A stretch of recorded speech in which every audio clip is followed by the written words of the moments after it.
यहाँ पे मोर पंख 150 ला के देना, 100-200 पंख, 1-2-5 दिन में। अपराणिक गुरुगाथा स्वाध्याय विलयम कैसे?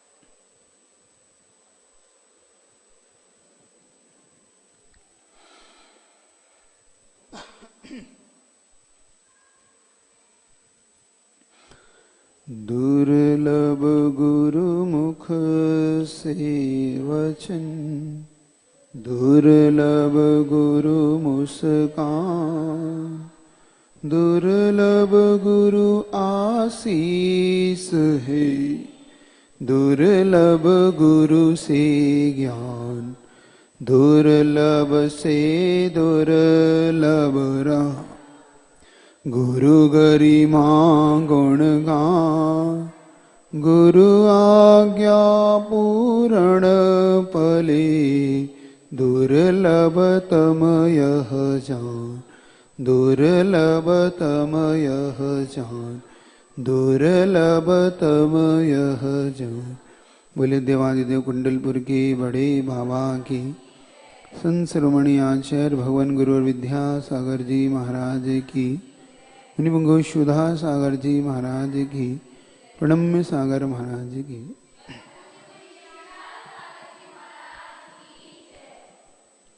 पूज्य गुरुवर के नामों की चर्चा पुनः एक बार।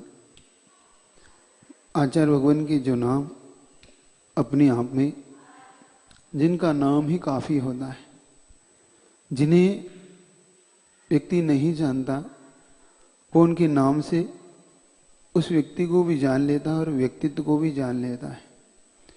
ऐसे ही श्रेष्ठ प्रवर, जिनकी नाम की कल अपन 2 दिन से चर्चा करते आ रहे हैं, वही गुरुदेव की आज चर्चा, आज आचार्य महाराज के उन महान नामों की चर्चा करेंगे। आचार्य महाराज का कल अपन ने समझा जो सम्यक दर्शन से संपन्न है। आज उनके सम्यक ज्ञान परायणता एक और नाम है आचार्य महाराज का। गुरुदेव को एक और नाम दिया गया सम्यक ज्ञान परायणता। सम्यक ज्ञान परायणता का मतलब होता है जो अपने ज्ञान की समीचीनता के कारण जाने जाते हैं, जिनका ज्ञान इतना विस्तृत और समीचीन है कि इस समय आगम की अगर कोई से बड़ी भी बाधाएं उत्पन्न होती हैं तो जिनसे स्वयं जिनके ज्ञान को लोग दूर दूर से पूछने आते हैं, उन समस्याओं के उस श्रुत की समस्या का निराकरण करने के लिए जिनसे समाधान मांगा जाता है। नहीं करो ना, कुछ नहीं कर देखो, शांति से बैठ जाओ ना, तो पहले करना चाहिए ना ये सब काम आपको। जिनको देखकर स्वयं समाधान हो जाते हैं, ऐसे आचार्य पूजवर कि आज सम्यक ज्ञान प्रणायन था। क्योंकि कई बार आगम में ऐसे भी तथ्य उत्पन्न होते हैं। ज्ञान के जो 8 अंग, अगर उसकी ओर अपन देखें, क्यों ज्ञान में जो 8 अंग का जो पालन जो समीचीनता से करते हैं, जैसे सम्यक दर्शन के अंग हैं निर्विक चिकित्सा, निकांक्षित और वात्सल्य प्रभावना, ऐसे ही ज्ञान के भी अंग, कालाचार, विनयाचार, दर्शनाचार, उनके एक एक अंग का, कालाचार का मतलब होता है जो उस काल के भीतर ही स्वाध्याय करते हो, काल का उल्लंघन जो नहीं करते। विनय आपको बताया था, सुत के प्रति जितनी उनकी विनय गहरी है, जितनी अपने ज्ञान सागर जी के प्रति उनकी जितनी गहरी आस्था है, उतनी गहरी आस्था आचार्य महाराज की श्रुत यानी ज्ञान के प्रति है। आपको बताया था कि किस प्रकार पपोरा के अंदर अगर जिनवाणी रखिए, कहीं दिख भी जाए तो सहज उनका हाथ पीछे से उठकर उसे नमोस्तु करने की ओर चला जाता। जिनका इतना विनय है, ज्ञान की विनय इतनी है कि कई बार आचार्य श्री के सामने ऐसे ये प्रसंग उत्पन्न हुए जब शिष्यों ने ये शंका उत्पन्न की कि आचार्य श्री दो दो मत भी मिलते हैं, क्योंकि आचार्य भूतबली और आचार्य पुष्पदन स्वामी के द्वारा जब सिद्धांत ग्रंथ को लिखे गए तो उन सिद्धांत ग्रंथों की व्याख्या करते समय उन्होंने पूर्वाचार्यों के चलाए आए हुए मत की जब व्याख्या की कि ये भी मत मिलता है, तो आचार्य महाराज एक बात बहुत अच्छी कहते थे, जिसमें वीरसेन स्वामी उस धौला ग्रंथ में लिखते हैं कि मैं वीरसेन स्वामी का कभी भी अपने गुरु के इस वचनों पर जिह्वा नहीं हिला सकता। जिह्वा नहीं हिला मतलब मैं कभी शंका नहीं कर सकता इन वचनों पे, मेरे द्वारा इन वचनों पे कभी शंका करने योग्य है ही नहीं। मतलब इतनी गहरी आस्था कि गुरु ने अगर कह दिया तो उस कहे हुए वाक्य पर इतने प्रकार दृढ़ आस्था की जिसपे शंका उत्पन्न नहीं करते। अगर उन्हें दो मत मिलते हैं तो दोनों मतों को जो स्वीकार भाव रखते, दोनों मतों की स्वीकारता जो रखते, इससे पता पड़ता है कि जिन्हें ज्ञान में तनिक भी शंका नहीं हो। कई बार शिष्य के द्वारा उठाए हुए प्रश्नों की जिज्ञासा का समाधान आप खुद जानते हैं कि उनके ज्ञान की समीचीनता, आप जब उनके वहां जाते हो तो कई प्रश्नों से भर के जाते हैं, लेकिन आपको बिना पूछे ही उनका समाधान उनके चरणों में बैठने से ही मिल जाता है। एक बहुत बड़ी खासियत है उनकी कि बहुत लोग जिज्ञासाओं को लेके जाते हैं कि आचार्य से ये पूछेंगे, लेकिन जब उनके प्रवचन होते हैं या फिर उनकी क्लास जब चलती है तो उन प्रवचन और क्लासों के माध्यम से जो उनकी शंका स्वयं निवारण हो जाती है और जो कहते हैं कि आज आचार्य ने हमारे लिए ही बोला। कई बार आप खुद महसूस करते हैं कि हम जो सोच के जाते हैं वही आचार्य से प्रसंग में निकालते हैं, कई बार वही प्रसंग उपस्थित हो जाते हैं। ये उनकी ज्ञान की समीचीनता को प्रकट करता है कि उनका ज्ञान कितना विस्तृत है कि बिना जिज्ञासा के ही समाधान स्वयं उत्पन्न हो जाते, समस्या अपने आप पूरी हो जाती है। इससे पता पड़ता है कि उनकी ज्ञान कितना गहरा और कितना समीचीन है। उनकी एक और दिया सम्यक चारित्र गंभीर, एक और नाम दिया आचार्य महाराज का कि जो चारित्र में इतने गंभीर है कि आज 50 साल और 52 साल, उन्हें आज 53वां साल चल रहा है आचार्य महाराज को चारित्र लिए हुए। बहुत ध्यान से सुनना, इसके बाद आपका मन भी भरेगा कि बात में कितनी सटीकता है। आज 53 साल हुए हैं आचार्य श्री को दीक्षा लिए हुए, और 53 साल के अंदर कोई माइका लाल एक दाग नहीं लगा सकता उनके ऊपर कि विद्यासागर जी पर ये दाग है। कोई भी पूरा संसार का कोई व्यक्ति उनके पर एक छींटा नहीं उठा सकता कि उनके चारित्र पर इतना सा भी दाग हो, उनके चारित्र पर कोई शंका करता हो, चाहे उनके मत से सहमत हो या उनके मत से ना हो, एक अलग बात है, क्योंकि मत भिन्न भिन्न हो सकते, अपना ज्ञान भिन्न भिन्न हो सकता है, लेकिन चारित्र पर आज हर श्रमण, हर आचार्य उनके चारित्र पर गौरव करता है कि अगर चारित्र हो तो विद्यासागर महाराज जैसा चारित्र हो, जो ये कहता है। बड़े से बड़ा आचार्य आप देख लो, कितना ही बड़ा आचार्य हो, अंत में वह यही कहेगा कि अगर चारित्र देखना हो तो आचार्य विद्यासागर महाराज का देखो। स्वयं आचार्य विद्यानंदी महाराज जब उनके जीवन में 84-80 के अंदर जब आया गया तो स्वयं विद्यानंदी महाराज ये कहते हुए पाए गए कि मैं तो पंचम काल का साधु हूं। क्या? मैं पंचम काल का साधु हूं। अगर तुम्हें चतुर्थ काल का साधु देखना हो तो विद्यासागर महाराज को जाकर देखो। इससे पता पड़ता है कि वो कितने आचार्य शुद्ध सागर हुए।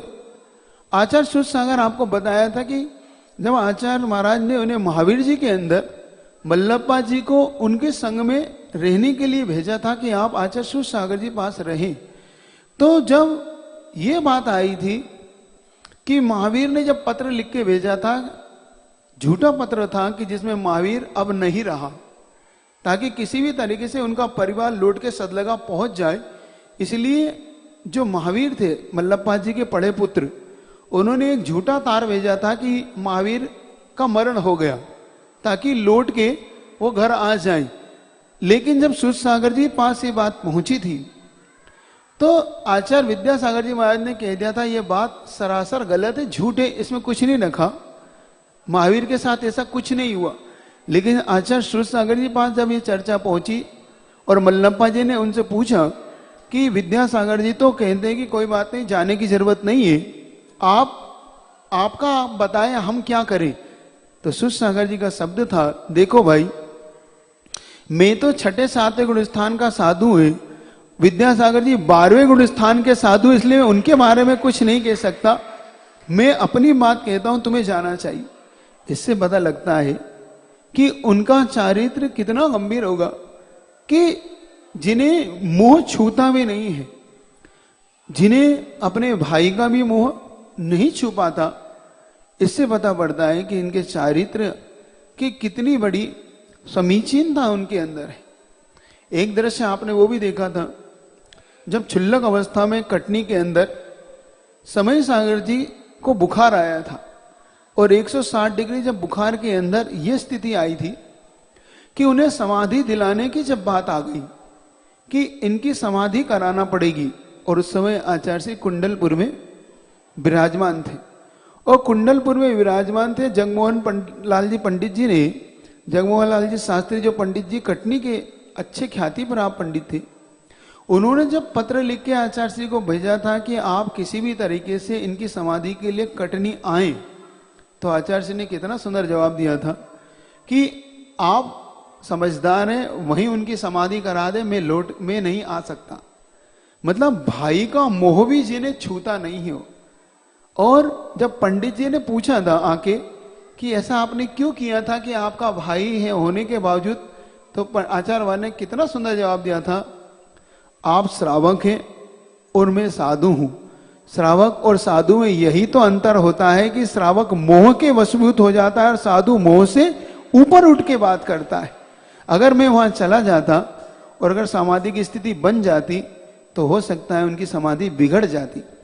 कितने गहरे उनके चारित्र। इससे पड़ता है कि जिनके अंदर समीचीन चारित्र की कितनी बड़ी नींव रखी हुई है।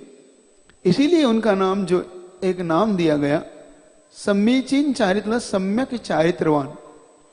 सम्यक दर्शन के अंगों की चर्चा करते करते आपसे चर्चा की थी कि जिनके अंदर निकांक्षित अंग कितना गहरा, मतलब किसी प्रकार की जो आकांक्षा नहीं करती।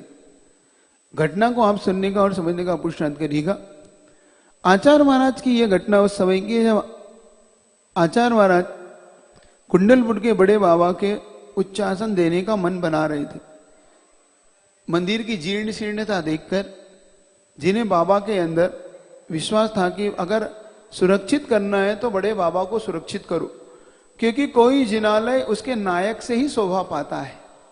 जब तक जिनालय का नायक यानी मूल नायक प्रतिमा उसकी नायक होती है, जब तक मूल नायक प्रतिमा ही सुरक्षित ना हो तो वो जिनालय फिर शोभा नहीं पा पाता।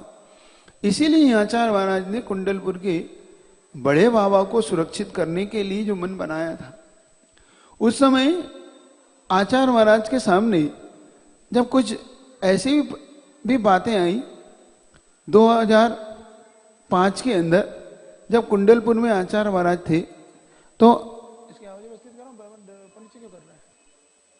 तो आचार्य महाराज से उस समय उनके शिष्यों में से कुछ बहनें थी, उन्होंने आचार्य महाराज से एक बात कही, आचार्य श्री कम से कम आप के पास इतने देवता वगैरह भी सुनते आते हैं, सुनते हैं तो, और कम से कम कुछ ऐसा आप करें ताकि ये बड़े बाबा उच्चासन ग्रहण कर सके। और आचार्य महाराज के चरणों में जब आचार्य श्री के सामने ये बात करते हुए उन्होंने कहा कि आचार्य महाराज जब बड़े बाबा को फूलों की तरह देवता ले जाएंगे तो अपने आप ही बड़े बाबा को उच्चासन मिल जाएगा। आचार्य महाराज ने किस प्रकार से उससे भी निसंकित निकांक्षित, मतलब किसी प्रकार की आकांक्षा नहीं हो, जिन्हें कितना अच्छा जवाब देते हुए कि देखो यह धर्म अहिंसामय है, और अहिंसामय जहां धर्म होता है वह देवता भी उस धर्म की सेवा करते हैं, और जब उस धर्म की सेवा देवता भी करते हैं तो उन्हें आदेश की कभी जरूरत होती नहीं है। वो उनका कर्तव्य मानकर इन चीजों को पूरा करते हैं। और अहिंसा इतना मुख्य अस्त्र है जिन शासन का कि अहिंसा के बल पे बड़े से बड़े कार्य सहज हो जाते हैं। और बहनों से जब उन्होंने 2005 में ये बात कही थी कि तुम चिंता मत करो, जब भी अहिंसा की बात आएगी तो स्वयं देवता उतरकर इस बात को पूरा करेंगे और बड़े बाबा फूलों की तरह जाएंगे। और यह बात 26 दिसंबर 2005 की थी, और 17 जनवरी 2006 में बड़े बाबा फूलों की तरह उठ के अपने उच्चासन पे गए थे। ये सब जानते, ये किसका प्रभाव था? ये उस अहिंसा भावना का ही मुख्य तौर से प्रभाव था। इससे पता पड़ता है कि आचार्य श्री कितने अपने इस जिन शासन के प्रति निसंकित थे, निकांक्षी थे, जो कोई कांक्षा इच्छा नहीं रखती। इस प्रकार आचार्य महाराज का नाम सार्थक होता है। और जिनका सम्यक प्रभावक, एक और नाम दिया आचार्य महाराज का, सम्यक तप प्रभावक। सम्यक तप प्रभावक का मतलब होता है जिनका तप इतना समीचीन है, क्योंकि आचार्य कुंदकुंद महाराज को देखो, उन्होंने स्पष्ट कहा जो तप निदान बंद के लिए किया जाता है, जो तप इच्छाओं से भर के किया जाता है, वो तप समीचीन नहीं होकर मिथ्या तप कहलाता है। मतलब वो फिर सम्यक दृष्टि का तप नहीं रह जाता। तो आचार्य महाराज कभी भी तप को किसी इच्छा और अभिलाषा से कभी नहीं करते। उनके द्वारा जब महान तप किए जाते तो उन महान तपों को भी जो कभी भी कोई इच्छा नहीं रखते, कोई भावना नहीं रखते कि मुझे इस तप का फल ये मिले। कई बार उनके जब 9 उपवास भी किए गए, उनके द्वारा चतुर्मास में भी उपवास किए जाते हैं, उनके द्वारा महान महान आसन लगाए जाते हैं। अगर 12 तपों को अपन देखें तो उन्होदर तो उनका प्रतिदिन ही होता है। उपवास अनशन जो करते हैं, जिसमें अनशन करने पर भी जो कभी इसकी अभिलाषा नहीं रखते। इससे पता पड़ता है कि आचार्य महाराज कैसे सम्यक तक प्रभावक है, प्रसादक है। आचार्य महाराज का नाम स्वयं सार्थक होता है कि जो महान तप करने पर भी, अपन ने देखा, हम लोग जब राजस्थान की यात्रा पे थे, बिहार कर रहे थे, तो एक सरवाड़ गांव पड़ता है, कभी आपको केकड़ी के पास मिलेगा। तो सरवाड़ गांव में जब हम पहुंचे, वहां पर भगवान शांतिनाथ की बहुत सुंदर प्रतिमा है, जो कभी पृथ्वी से निकली थी, भूगर्भ से निकली थी। तो उस भूगर्भ से निकलने के बाद हम सरवाड़ जब पहुंचे तो एक बहुत ऊंची पहाड़ी वहां पर थी।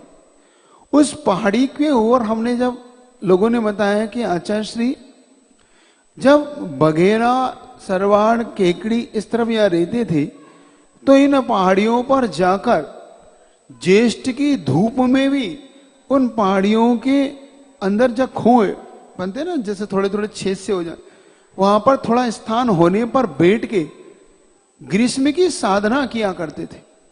मतलब कठिन तप करने पर भी, और वहां पर किसी प्रकार के आसन न होने पर भी, उस तपती हुई शिला पर भी जो बैठकर तप को किया करते। इससे पता पड़ता है कि आचार्य श्री इन महान तप को किस प्रकार से करते। इसीलिए उनका नाम सम्यक तप प्रभावक भी एक और नाम। अब उनका एक और नाम दिया आधारवान। आधारवान का मतलब होता है जो शिष्यों के आधारभूत हो। जब किसी चीज को आधार दिया जाता है उसे बोलते हैं आधारवान। आधारवान का मतलब जो शिष्यों के आधार है, उनके बिना शिष्य अधूरा है। गुरु महाराज एक ऐसे आधार है अपने शिष्यों की कि शिष्य तो छोड़ दो, पूरा समाज ही जिनके बिना अधूरा है।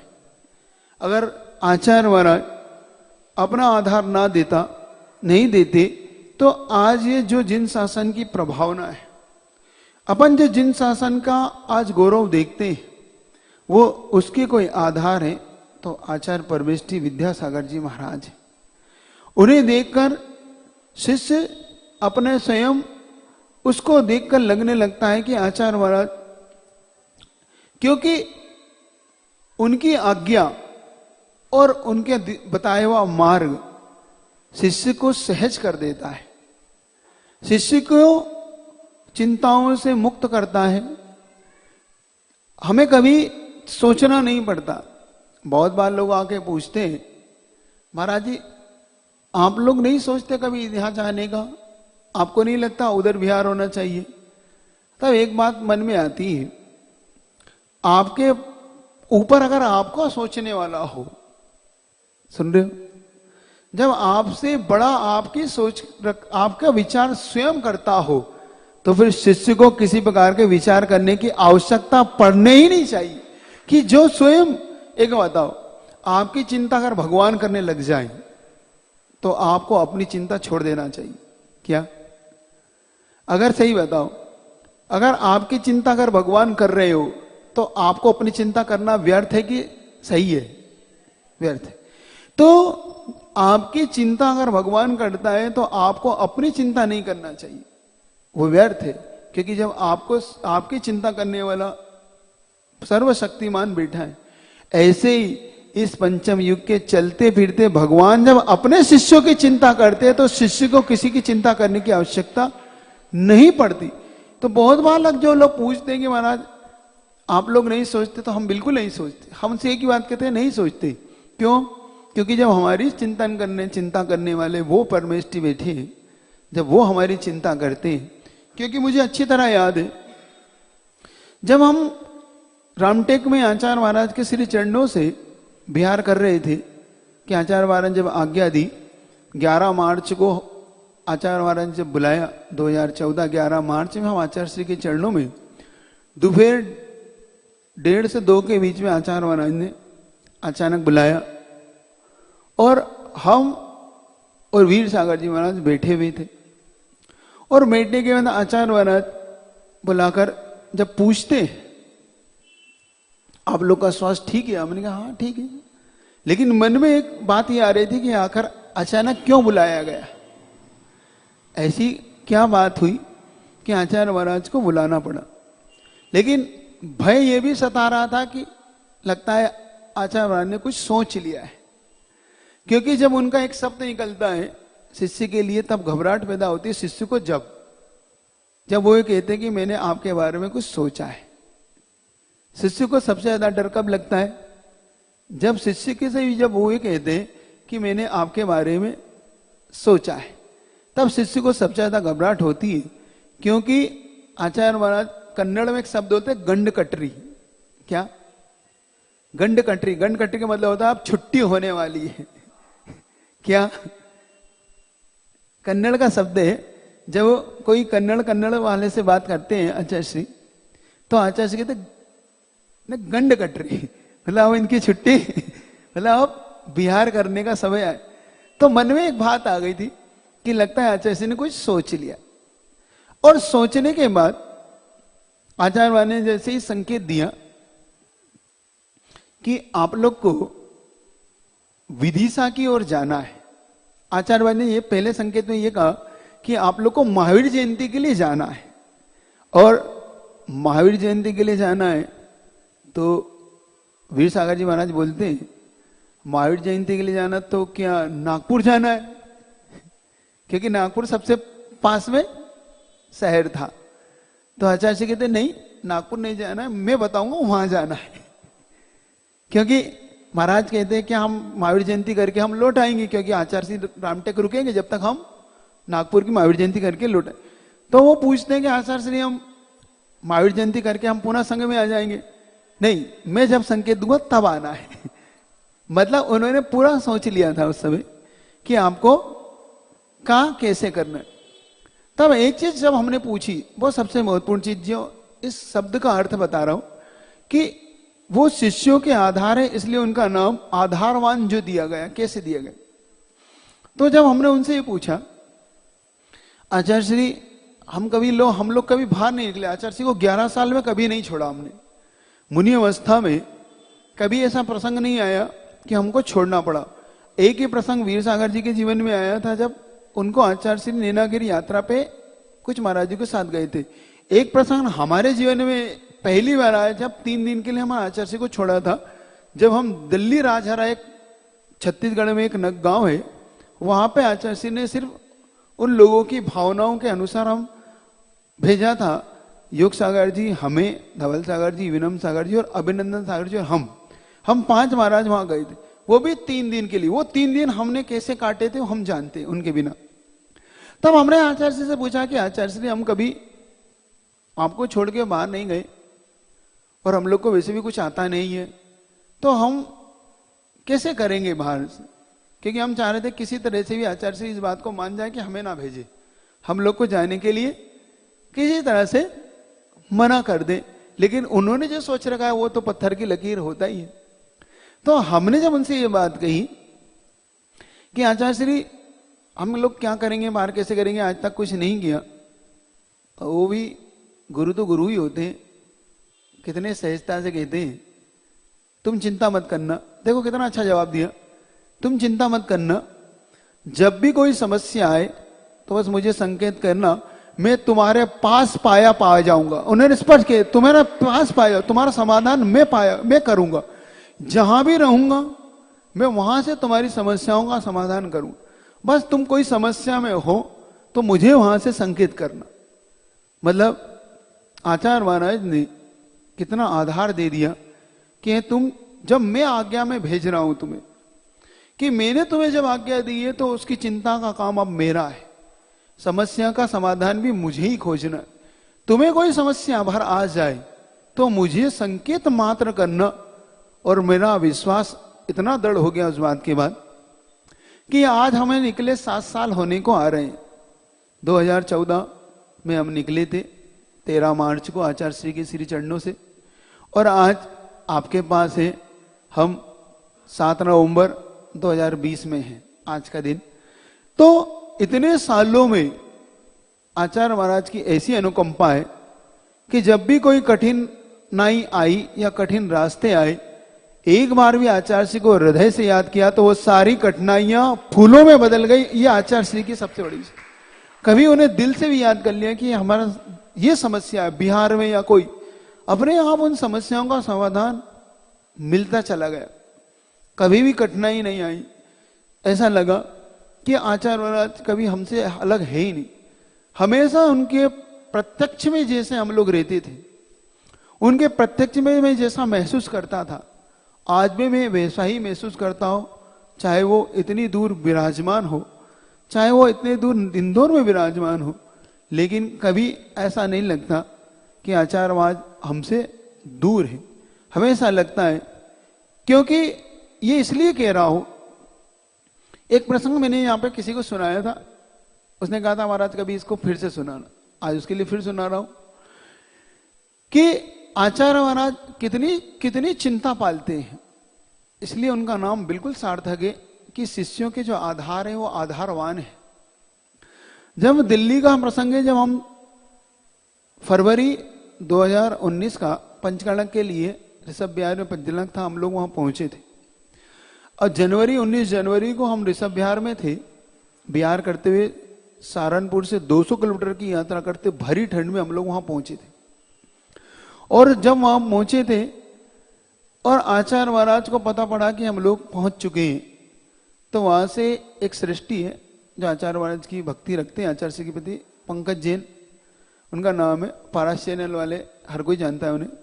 तो वो आचार्य श्री के पास जा रहे थे और आचार्य श्री के पास सहज भाव से उनको अवसर मिल जाता है जाने का भी। तो जाते जाते हम तीनों महाराज ने उनसे कहा कि आचार्य महाराज को कह देना कि उनके आशीर्वाद से हम लोग आनंद पूर्वक यहाँ आ गए, और अब जैसी उनकी आज्ञा वैसे हम पंचकर्णक करने गए। और वहां जब वो पहुंचे और पहुंचने के बाद उन्होंने आचार्य श्री को सारी बात बताई, तीनों महाराज का नमोस्तु बोला, आचार्य जी ने सहज आतुरा के आशीर्वाद दिया और जो उनकी चर्चा करनी थी उन्होंने की।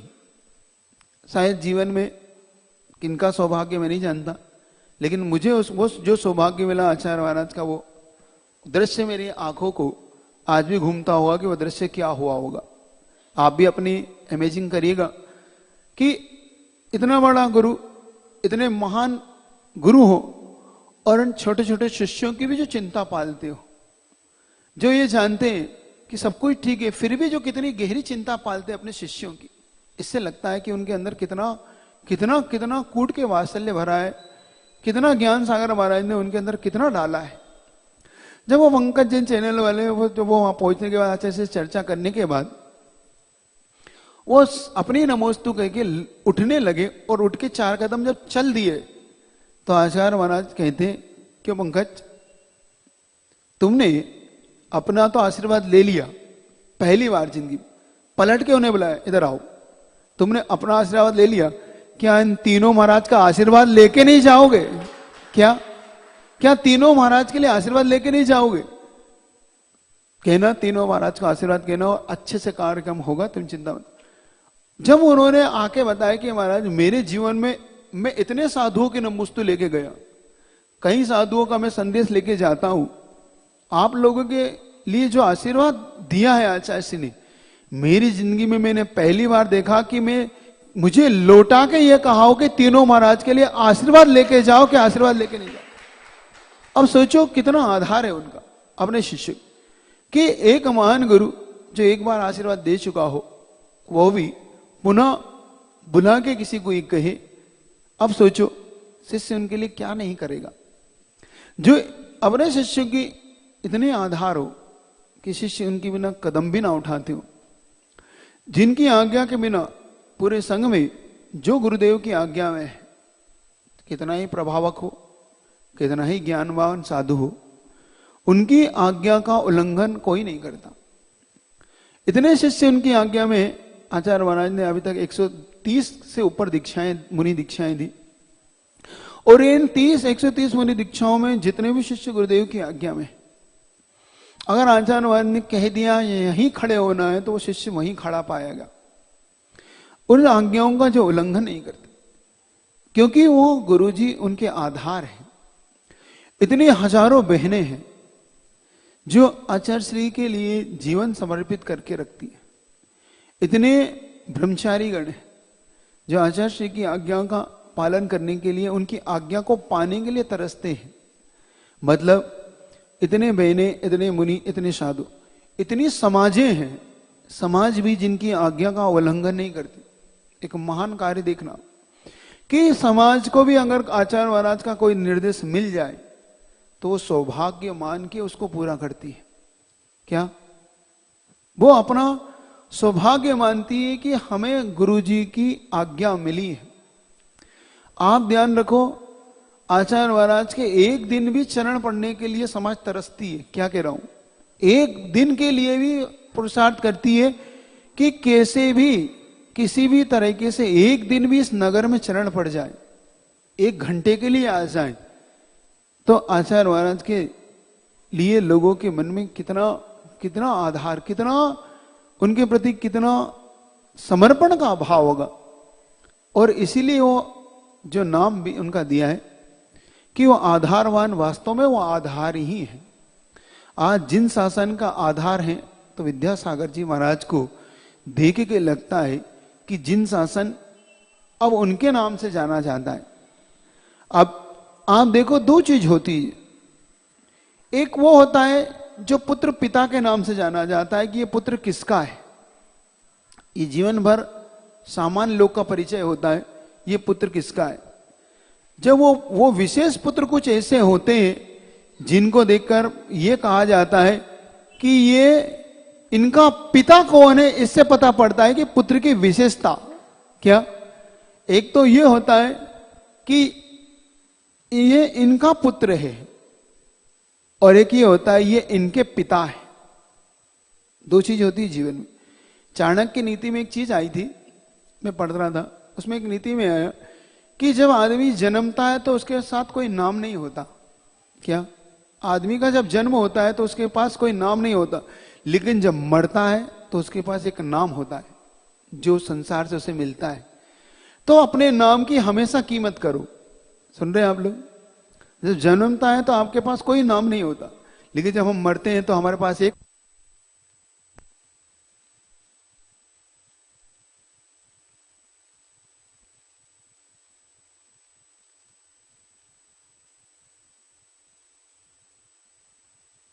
जिस प्रकार पुत्र के नाम से पिता की पहचान होती है,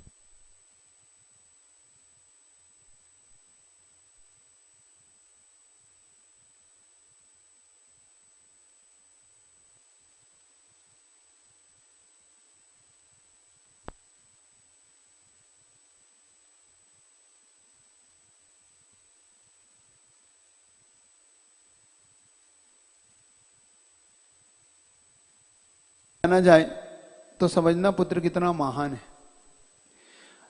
आज हर मुनि जिन शासन के नाम से जाना जाता है कि ये सब दिगंबर मुनि है, ये सब वीतराग भगवान के उपासक है, लेकिन धन्य गुरुदेव कि आज जिन शासन आचार्य विद्यासागर जी के नाम से जाना जाता है, आज जिन शासन का परिचय इस नाम से दिया जाता है, क्या विद्यासागर जी? अच्छा, विद्यासागर जी को आप मानते हैं? आप विद्यासागर जी के अनुयायी हो, आप विद्यासागर जी के धर्म मानने वाले हो, तो उनको देख के आज धर्म का परिचय दिया जाता है।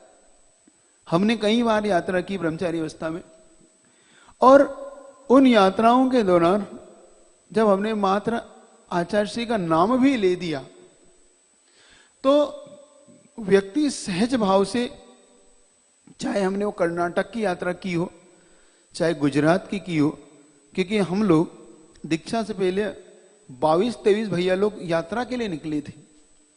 मुझे वो भी प्रसंग याद है, जब हम लोग यात्रा के लिए निकले तो हम गुजरात और राजस्थान के बॉर्डर पे थे। योग संयोग से जो उसका एक बॉर्डर से दूसरे, एक प्रदेश से दूसरे प्रदेश में जाने का जो चालान बनता ना, क्या बोलते हैं, परमिट बनता, तो उस परमिट कुछ एक आध दिन लेट हो गया हमारा, और वो परमिट समाप्त हो गया। देखना, हम लोग बॉर्डर पे पहुंचे और बॉर्डर पे हम ब्रह्मचारी लोग सब खड़े, और बॉर्डर पे हमारे पास परमिट 24 घंटे पहले पूरा हो चुका, और हमें सिर्फ बॉर्डर क्रॉस करना है। अब ये भी लग रहा है कि हम 24 घंटे के लिए 10 मिनट के लिए हम पूरा परमिट बनाई। जब बॉर्डर पे पहुंचे तो जो अधिकारी था, वो अधिकारी के पास जो परमिट बना था उसके बाद हमने चर्चा की, तो नहीं, ये हो नहीं सकता, आपको तो बनवाना पड़ेगा, आपको बॉर्डर क्रॉस ऐसे नहीं करने दी जा सकती, आपको बनवाना पड़ेगा। ड्राइवर पूछा, वो पूछे। जब सहज भाव से 2 ब्रह्मचारी उतर के गए, ब्रह्मचारी को उसने देखा तो कहने लगा, बाबा जी आप लोग को परमिट बनवाना पड़ेगा, हम नहीं छोड़ सकते। लेकिन जब उसने आचार्य गुरुदेव की तस्वीर देखी हमारी गाड़ी पर, क्योंकि हमारे उस गाड़ी पर आगे एक आचार्य जी की तस्वीर लगा रखी थी 3-4 फीट की, तो बढ़िया तस्वीर वो लगा के जब उसने देखी और उससे बताया कि हम लोग गुरु जी के शिष्य हैं, हमें सिर्फ 2 मिनट के लिए बनवाना पड़ेगा, क्योंकि हमारा इस बॉर्डर में कोई काम तो है नहीं, तो परेशानी होगी, व्यर्थ भी, धन भी व्यर्थ जाएगा, और हमें कोई अभी इस प्रदेश में काम भी नहीं, हमें तो उस प्रदेश का हमारे पास परमिट है ही, सिर्फ निकलने के लिए परमिशन चाहिए। जो सहज नहीं मान रहा था वो सहजता से कहता है, तुम लोग गुरुजी के शिष्य हो, आप लोग इनके शिष्य हो, हाँ अगर आप इनके शिष्य हो तो ध्यान रखो, इनके लिए हम आपको परमिशन दे रहे हैं निकलने की, लेकिन आप लोग को वैसे बनवाना चाहिए। देखो उसने कहा भी कि वैसे आपको बनवाना चाहिए, लेकिन आप इनके शिष्य हो इसलिए आप यहां से निकल जाओ शांति से, हम आपको नहीं रोक रहे।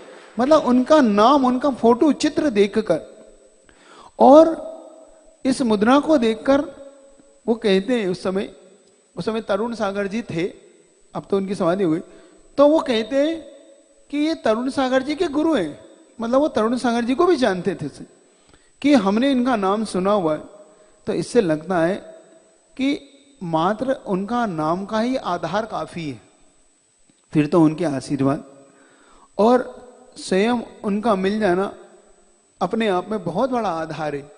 तो आचार्य जी का जो नाम है आधारवान इतना सार्थक है कि उस नाम की जितनी व्याख्या की जाए वो कम पड़ेगी। अगला नाम बोलता हूं उनका मैं, आप सुनिएगा। वो अनासक्त योगी है। अनासक्त का मतलब होता है जिन्हें अपने योग के माध्यम से जिन्होंने कोई किसी भी पदार्थ में जिनकी आसक्ति नहीं है। आसक्ति का मतलब होता है किसी पदार्थ को पाने की इच्छा। आप बोलते हैं ना इसमें आसक्ति है, वो अनासक्त हैं। मतलब हर कार्य को करके, हर वस्तु को करके भी उसमें कोई आसक्ति नहीं, मतलब निरीह भाव से जो करते हो, निरीह भाव जिनके अंदर भरा पड़ा है।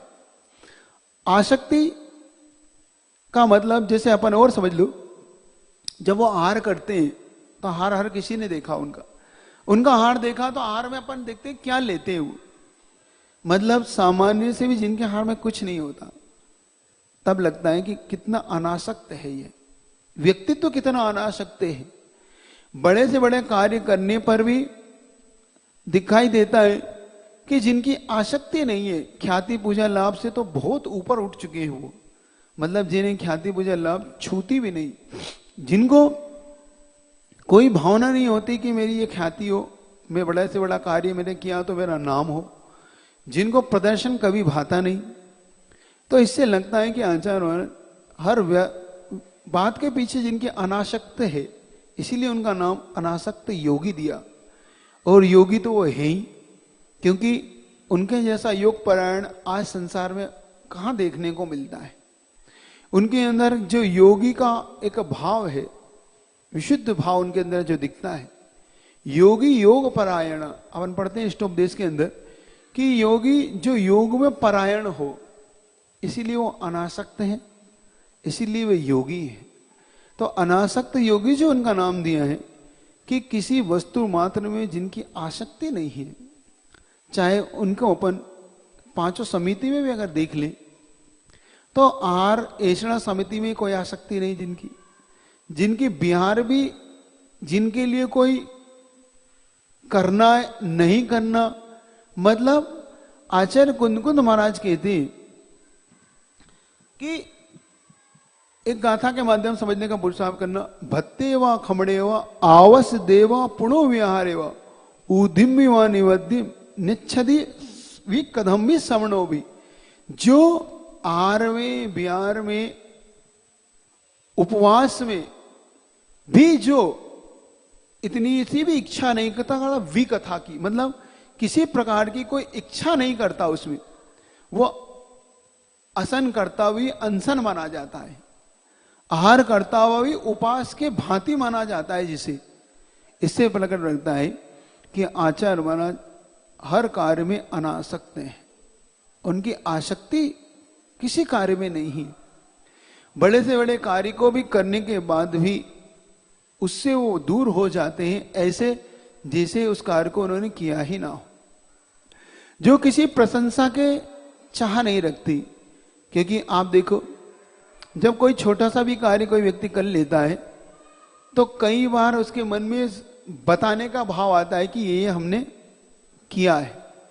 तो जो बड़े बड़े कार्य करते हैं तब भी उनके मन में कभी बताने का भाव नहीं आता, इसलिए उनको अनासक्त योग भी कहते हैं। और एक उनका दूसरा नाम आचार्य महाराज का, जो कि 21वां नाम, अब आपके सामने 21वें नाम और 20 हो चुके हैं, याद रखना।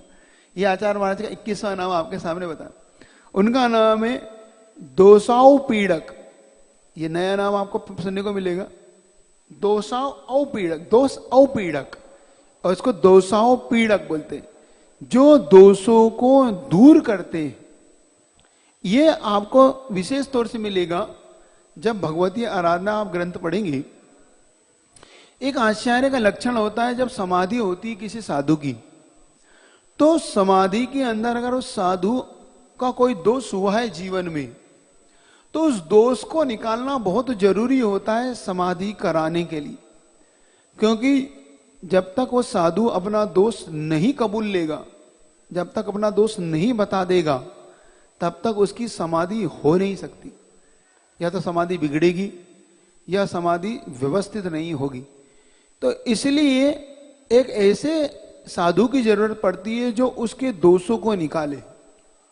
तो उस आचार्य की एक नैतिक जिम्मेदारी होती है, दोषाओं पीड़क नाम का वो आचार्य की उपाधि होती कि वह आचार्य उस समाधिस्थ साधु के दोषों को निकाले। क्योंकि अगर वो शल्य के साथ मर गया, शल्य के साथ उसका मरण हो गया, तो वो वह जो दोष उसके साथ चला जाएगा, और अगर उसके साथ वो दोष चला गया तो निर्विकल्प समाधि उसकी हो नहीं पाएगी। तो किसी भी तरीके से उस दोष को निकालना होता है, और उसके लिए कभी कभी आचार्यों को इतना कठोर होना पड़ता है कि आचार्य उस साधु को यहां तक कहना पड़ता है कि अगर तुम नहीं बताओगे तो हम सब तुम्हें यहीं ऐसे ही छोड़ देंगे। क्या? हम तुम्हारी अब सेवा नहीं कर पाएंगे, हम तुम्हारे लिए कोई भी कार्य नहीं कर पाएंगे। जैसे आप लोग के माता पिता जब आप नहीं मानते हैं तो वो आपको थोड़ा सा कैसे समझाते हैं कि हम तुम्हारे लिए अब कुछ नहीं करेंगे, अब तुम्हें दिखे जो करो, तुम निकल जाओ घर से, क्या बोलते थे ना, अब घर से बाहर हो जाओ, क्योंकि तुम जब कहना ही नहीं मानते हो तो हमारे साथ रहने की आवश्यकता नहीं। होता है ना कहीं कहीं माता पिता आपको थोड़ा सा, ताकि आप उस दोष को छोड़ दो, उस दोष को दूर कर लो कि अगर रहना है तो कहना मानना पड़ेगा। ऐसे ही वो आचार्य भी उस समाधिस्थ साधु को यह कह देते हैं कि अगर तुम अपने दोषों को नहीं बताओगे तो हम सब तुम्हारी समाधि अब नहीं कराएंगे, अब तुम्हें जैसे हो वैसे ही रहना है। और आज्ञा भी दे देते हैं कि आज से कोई भी साधु अब इनके निकट ना जाए, उसे अकेला ही रहना पड़ जाता। तब वो फिर बताता है कि नहीं मैं बताता हूं मुझसे क्या दोष हुआ था या मैं क्या दोष करा था। इसको बोलते हैं दोषाओ पीड़क। अब ये एक तरीका है दोष निकालने का। एक तरीका है वात्सल्य भाव से, कि प्रेम से भी उस साधु के दोष को पूछा जाता है, प्रेम भाव से वात्सल्य देके कि आपको क्या है दिक्कत है, तब वो अपने दोष को एक्सेप्ट करता है। तो जैसे आपकी यहां नीति होती है साम दाम दंड भेद, ऐसी वो भी आचार्य नीतिवान होता है कि कैसे भी करके इस साधु को निशल्य किया जाए। निशल्य जानते हैं? शल्य का अर्थ होता है चुभन। जैसे पैर में कांटा चुभ जाता है तो वो पैर में चुभने वाला कांटा आपके पैर को आगे नहीं बढ़ने देता, समझ रहे हो? वह पैर में चुभने वाला कांटा आपको एक कदम चलने नहीं देता। वैसे ही अगर दोष हो जाए तो उस दोष को जब तक दूर ना हो जाए वैसे ही वो इस मार्ग में चल नहीं सकता। तो इस मार्ग को पवित्र बनाने के लिए उन दोषों को दूर करना आवश्यक होता है। तो वह आचार्य उन दोषों को दूर भी करते, इसलिए उनका नाम क्या है? दोषाओ पीड़क, दोषों को निकालने वाले, मतलब शिष्यों के दोषों। और उन दोषों को इसलिए भी दूर करते हैं, मान लो समाज से कोई दोष हुआ, ये तो शिष्य का दोष हुआ, समाज से भी कोई दोष हुआ तो उस समाज को भी उस दोष से ऊपर उठाना, क्योंकि अगर वो दोष नहीं दूर हुआ तो समाज की भी बदनामी होगी। समाज उस दोष के कारण अपनी पवित्रता खो देगी, तो समाज की उस दोष को भी जो दूर करते हैं, इसलिए उनको एक नाम दिया जाता है दोषाओ पीड़क। इसलिए आचार्यवाद का ये नाम सार्थक है। आज तो आपका समय हो रहा है, इतने रखता हूं ताकि आगे जब आप आचार्यवाद के नामों को सुनोगे तो इन नामों में एक एक नाम में आचार्य श्री के ऊपर एकदम व्यवस्थित है। ऐसा लगता है कि शायद नाम कम पड़ जाएंगे लेकिन आचार्य श्री के गुण कम नहीं पड़ेंगे। यह सबसे बड़ी खासियत, आचार्य श्री के गुण कम नहीं, जितने उनके गुण हैं वो सब नाम कम पड़ जाएंगे। इसलिए आचार्य श्री के गुणों की, नामों की जितनी हम ज्यादा से ज्यादा व्याख्या कर सके, ज्यादा से ज्यादा उनको सुन चुके, सुनने का पुरुषार्थ कीजिएगा। आज इतने रखता हूं, आपका समय हो रहा है। कल के लिए आपका रविवार है ही, तो आप सब अपने बच्चों को लेकर, कल पाठशाला का आपका है ना शुभारंभ में, विद्योदय पाठशाला आचार्य श्री के नाम से है, तो कल आप पाठशाला का शुभारंभ भी होगा आपके यहाँ। वही 7 साढ़े 7 के बाद जैसा भी होगा, तो उसके हिसाब से आप सब अपने बच्चों को लेके यहाँ पर, और जो अभिभावक लोग माता पिता है वो तो आए ना, तो फटाफट से बच्चों को भेज दो, तो उनको भी लेके आना, ठीक है ना। तो इस प्रकार से कल पाठशाला का शुभारंभ करेंगे। बाकी 13, 14, 15 के कार्यक्रम की तो आपको पता पड़ ही चुका है ना, पता पड़ चुका है ना आप लोग को। हाँ, फिर से बताऊं एक बार, ये काम बचा। 13 को सुबह आपको 5, साढ़े 5 पे वहां पहुंचना है। बता दिया वो कलश अलस लेके, किस प्रकार से कलश लेके पहुंचना है। और मैं बता रहा हूं, जब आप 13 की सुबह पहुंचोगे तो मैं जो कह रहा हूं उसे मेरा कहना मान लेना, चुकना नहीं, आलसी बनाने करना। 3 दिन की बात है, 3 दिन की बात है। तुम्हें वो एहसास नहीं कराया तो कहना, उन 3 दिन में जब तुम सुबह वहां पहुंचोगे तो तुम्हें शिखर जी जैसा एहसास नहीं हो तो बोल देना। तुम्हें ऐसा एहसास होगा कि तुम शिखर जी की वंदना पे हो। और जब तुम सुबह 5 बजे पहुंचोगे, और सरधना के बड़े बाबा हैं, और उनका तो योग संयोग से धनतेरस के दिन सरधना के बड़े बाबा पद्म भगवान का जन्म और तप कल्याण का ध्यान रखना। उस तप कल्याण के जन्म कल्याण के दिन होने वाली वो जाप, क्योंकि आप तक अभी तक जो जाप करते आए हो वो जाप अलग होती है, लेकिन जब काल का परिवर्तन होता है, और जिस दिन भगवान महावीर स्वामी योग निरोध के काल में हो, तो समझो कितना शुभ काल होगा वो, कितना शुभ काल होगा जिस दिन आचार्य भगवान महावीर स्वामी संसार से, शरीर से भिन्न होने की प्रक्रिया में जुटेंगे। तो उस दिन सुबह का जो काल होगा, उस काल में की हुई जाप कई लाखों मंत्रों से बढ़ के होगी। इसलिए कह रहा हूं, उस दिन चूकना नहीं, चाहे यहां के लोग हो चाहे वहां के लोग हो, उस जाप को जरूर कर लेना। अपने परिवार के साथ वहां पहुंच के उस जाप को कर लेना, क्योंकि ये जाप तुम्हें कराने वाले फिर मिलेंगे कि नहीं मिलेंगे मुझे नहीं पता, क्योंकि ये एक भिन्न ही प्रक्रिया है। ये एक ऐसी प्रक्रिया है जो संघ के द्वारा सिर्फ अभी हम लोगों ने इस पर चिंतन करके इसको व्यवस्थित किया है कि किस प्रकार से इन श्रावकों के लिए उद्धार की बात सोची जाए, ताकि ये मिथ्यात्व को छोड़ के समीचीन मार्गों को पकड़ ले। इसलिए इस प्रक्रिया को किया। और कुछ उन लोगों के लिए भी सोचा जो लोग ये शिकायत करते हैं कि महाराज क्या गरीबों के लिए कभी कोई चीज नहीं सोचेंगे आप लोग, क्या कलश वगैरह अमीरों के लिए ही होगा। तो हमने उस दिन एक दिन आपको कहा था 10 लक्षण में कि इन 3 दिनों में हम उन सबके लिए, चाहे अमीर हो चाहे गरीब, बिना भेदभाव के एक ही उससे उनके कलश की स्थापना करा के उन्हें 3 दिन बाद जब भगवान महावीर की पूजन निर्वाण लाडू करके जब आप गौतम स्वामी की पूजा शाम को करोगे, तो उसी कलश के माध्यम से आप करोगे जो कलश आप 3 दिन रखोगे अपने, ठीक है। तो अब आप कोई चिंता नहीं करना, आप किसी प्रकार की फिक्र नहीं करना, निश्चिंत होके, लेकिन धातु अच्छी रखना, स्टील मत लाना, मतलब लोहा नहीं लाना। लोहा अपने आप में विरोध का प्रतीक है। बाकी एक अच्छी उच्च धातु के आप मंगा के बढ़िया रखना, ठीक है। क्या वो तो आपको उसमें मिल जाएगा, लिखा हुआ है प्रसंग में, आपको पंचमेवा वगैरह बता दिया गया, वो तो डाल के लाना ही हो, चीज आपकी ही आपको ही लाना, ठीक है। चलिए, अब आपको बता दिया। और मैं तो यहां तक कहता हूं, जो लोग ऑनलाइन हो उस दिन 5 बजे से ऑनलाइन भी करना, घर पे बैठ के करना। जैसे बाहर है, दिल्ली है, जो लोग महाराज से जुड़े उनसे सोचते हैं, तो उन लोग के लिए घर पे बैठ के भी ऑनलाइन करना, वो आपको बड़ा आनंद देगा वहां बैठ कर भी। क्योंकि मंदिर तो कोई 5 बजे 5:30 से जाओगे नहीं, जाओगे तो 6, साढ़े 6, 7 बजे। तो जो लोग, लेकिन सरधना वाले मत करना, सरधना वाले को तो मंदिर में ही करना है, वो ऑनलाइन नहीं करना, वो भूल नहीं करना, उन्हें तो अभिशाप लगेगा। अगर सरधना वालों ने घर पे करी तो उनके लिए तो वरदान नहीं, अभिशाप बन जाएगा ही, क्योंकि दीपक तले अंधेरा हो जाएगा। इसलिए उन लोगों को तो वहीं करना, पहुंचना है। मतलब उस दिन जब जाप करो तो उस बड़े मंदिर के बड़े बाबा के दरबार में बैठने की जगह नहीं मिलना चाहिए, लोगों खड़े खड़े जाप करें, ऐसे भर जाना चाहिए। एक एक मंदिर का कोना कोना लगना चाहिए कि हमारी बड़े बाबा के प्रति कितनी अगाध श्रद्धा है।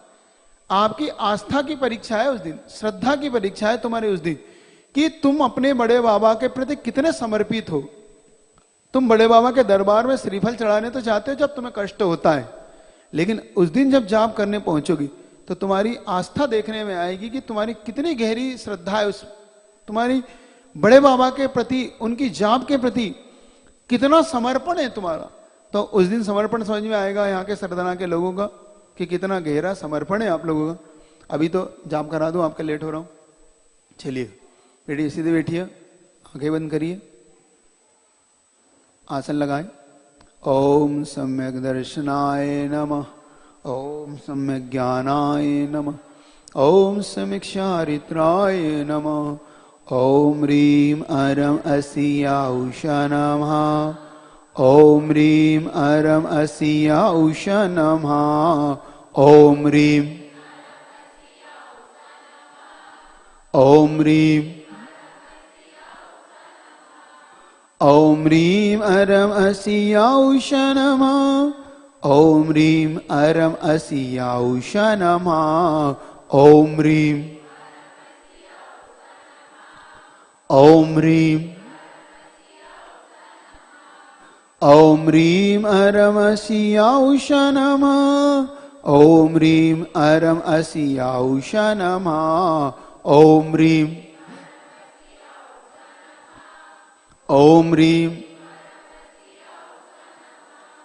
ओम ह्रीं अरम असिया उषा नमः, ओम ह्रीं अरम असिया उषा नमः, ओम ह्रीं,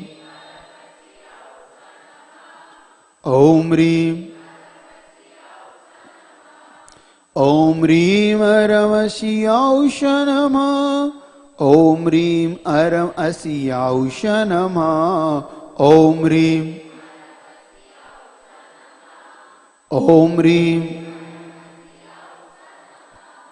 ओम ह्रीं अरम असिया उषा नमः, ओम ह्रीं अरम असिया उषा नमः, ओम ह्रीं, ओम ह्रीं, ओम ह्रीं अरम असिया उषा नमः, ओम ह्रीं अरम असिया उषा नमः, ओम ह्रीं,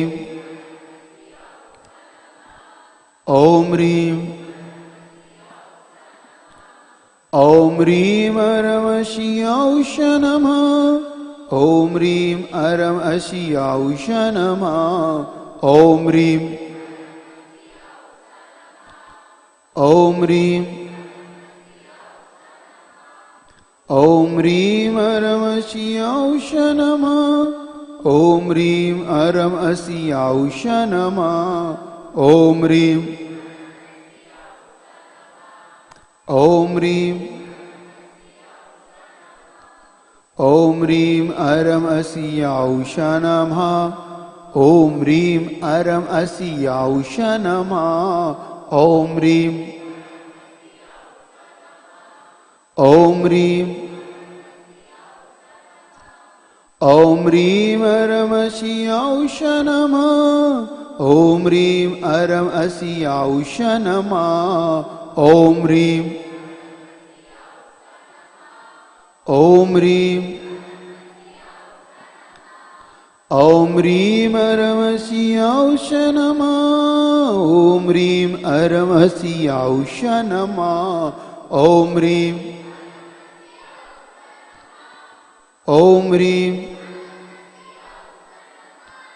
ओम ह्रीं अरम असिया उषा नमः, ओम ह्रीं अरम असिया उषा नमः, ओम ह्रीं, ओम ह्रीं,